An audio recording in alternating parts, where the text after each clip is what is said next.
Почитувани сограѓани, како пред околу една година, повторно ќе бидеме сведоци на пуштање во употреба на капитален проект. Се разбира и овој како и многуте досега реализирани од страна на ВМРО-ДПМНЕ. Од принципот на работа на владата и локалната самоуправа, предводена од ВМРО-ДПМНЕ, сегашната власт го практикува само пуштањето во употреба и тоа не на свои, туку на реализирани проекти од претходната власт.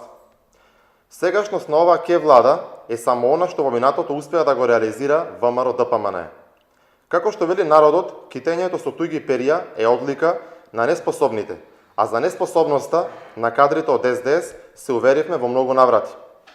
Следува пуштањето во употреба на пречистителната станица во Прилеп.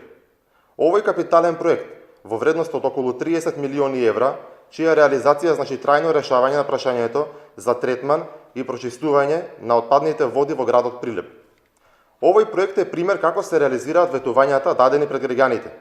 Со прочистувањето на отпадните води, исто така бенефит имаат и земјоделците, кои по највисоки еколошки стандарди би можеле да ги искористуваат прочистените отпадни води за наводнување на земјоделските површини во Прилепско поле. Целиот проект, кој е комплетно реализиран од ВМРО-ДПМНЕ, вклучуваше промена на вкупно 65 километри канализациона мрежа. Оваа мрежа се градеше истовремено со пречистителната станица. Изградбата на овој проект го стави Прилеп на врвот на општините во однос на искористувањето на средствата од ЕУ фондовите.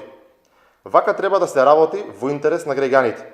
Овој проект е пример како се искористуваат европските фондови и без обезличување на народот и сопствената држава. Овој проект е доказ дека за искористувањето на можностите кои ги нуди Европската Унија се потребни знаење, посветеност и работа, а не продавање на името на државата.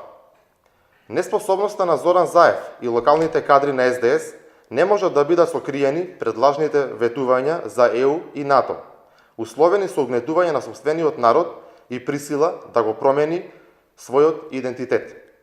На циркузот многу брзо ќе му дојде крајот, а на ваквите ликови ќе се сеќаваа само срамните страници од нашата историја. Ви благодарам.